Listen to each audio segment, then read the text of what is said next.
شرک و بدعت سے دامن بچایا کرو، شرک و بدعت سے دامن بچایا کرو، شرک و بدعت سے دامن بچایا۔ حاضرین جمعہ، خطبہ مسنونہ کے بعد میں نے قرآن کریم کی ایک آیت تلاوت کی ہے۔ اس آیت کے مناسبت سے ہمارا جو ٹاپک کا نام دیا جا سکتا ہے وہ یہ کہ اتباع رسول صلی اللہ علیہ وسلم۔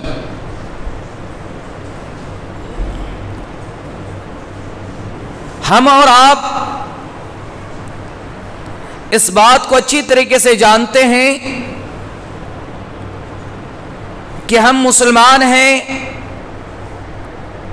اور مسلمان کے لیے ایک بات ضروری ہے کہ ایک انسان اس وقت تک مسلمان نہیں ہو سکتا جب تک کہ وہ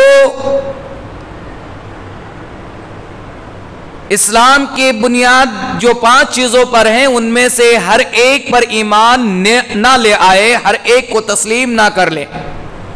اور انہی 5 بنیاد میں سے ایک پہلا جو بنیاد ہے وہ یہ کہ کلمہ توحید کا اقرار کرنا، ساتھ میں اللہ کے رسول جناب محمد عربی صلی اللہ علیہ وسلم پر ایمان پختہ کرنا، ان کے بارے میں گواہی دینا کہ اللہ کے نبی جناب محمد عربی صلی اللہ علیہ وسلم آخری نبی اور آخری پیغمبر ہے۔ بحیثیت مسلمان ہم اس بات کو جانتے ہیں اور مانتے ہیں، لیکن ہمیں یہ دیکھنے کی ضرورت ہے کہ آیا یہ صرف ہمارے زبان پر ہی محدود ہے یا ہمارے دل تک ہی محدود ہے، یا ہم اس کو اپنی زندگی میں لاگو بھی کر رہے ہیں؟ کیونکہ آج اگر ہم دنیا کے اندر دائرہ نظر دوڑائیں تو ہمیں یہ پتہ چلتا ہے کہ ہم میں سے اکثریت ایسے ہیں جو کہنے کو تو کہتے ہیں کہ ہم متبع رسول ہیں، ہم رسول اکرم صلی اللہ علیہ وسلم کی پیروی کرنے والے ہیں، لیکن اگر دیکھا جائے تو یہ دعوے میں دھوکہ پایا جاتا ہے، اس کلام میں دھوکہ پایا جاتا ہے، اس زبان میں دھوکہ پایا جاتا ہے۔ میں نے جو آیت کریمہ تلاوت کی ہے، اس آیت کریمہ کی تشریح سے پہلے میں صحیح بخاری اور صحیح مسلم کی ایک روایت آپ کے سامنے بیان کرنا چاہوں گا، جس میں دین کی بنیاد بتلائی گئی ہے، اسلام کی بنیاد بتلائی گئی ہے کہ آخر کار اسلام کے اندر کن چیزوں کی پیروی کرنی ہے اور کن چیزوں کی پیروی نہیں کرنی ہے، اسلام کے اندر کن کن لوگوں کو اہمیت کا درجہ دیا گیا ہے، کن لوگوں پر بیس ہے اسلام۔ صحیح مسلم اور صحیح بخاری کی روایت ہے کہ اللہ کے نبی جناب محمد عربی صلی اللہ علیہ وسلم اپنے صحابہ کے پاس بیٹھے ہوئے ہیں، ایک شخص آتے ہیں جن کے حالات دیکھ کر نہ ہی ایسا معلوم ہوتا ہے کہ وہ مسافر ہیں، اور صحابہ اکرام بیان کرتے ہیں نہ ہی یہ پتہ چلتا ہے کہ یہ ہمارے ارد گرد کے ہیں۔ وہ شخص آتے ہیں، اللہ کے رسول صلی اللہ علیہ وسلم کے سامنے بیٹھ جاتے ہیں، اپنا گھٹنا اللہ کے رسول جناب محمد عربی صلی اللہ علیہ وسلم کے گھٹنے پر ملا کر بیٹھتے ہیں، اپنے دونوں ہاتھوں کو اپنے رانوں پر رکھتے ہیں، اور پھر اللہ کے رسول جناب محمد عربی صلی اللہ علیہ وسلم سے سوال کرتے ہیں، مل اسلام، اسلام کیا چیز ہے؟ جب یہ حدیث ہم سمجھ جائیں گے تو ہماری ٹاپک کو سمجھنے کے لیے بہت آسانی ہو جائے گی۔ اسلام کیا ہے؟ اللہ کے نبی جناب محمد عربی صلی اللہ علیہ وسلم جواب دیتے ہوئے کہتے ہیں کہ اسلام یہ ہے کہ تم اللہ کی یعنی توحید کی گواہی اقرار کرنا، یعنی اللہ رب العالمین ایک ہے اس کو تسلیم کرنا، اور نبی کریم صلی اللہ علیہ وسلم کے بارے میں یہ گواہی دینا کہ نبی کریم صلی اللہ علیہ وسلم آخری نبی ہے۔ ان تشہد ان لا الہ الا اللہ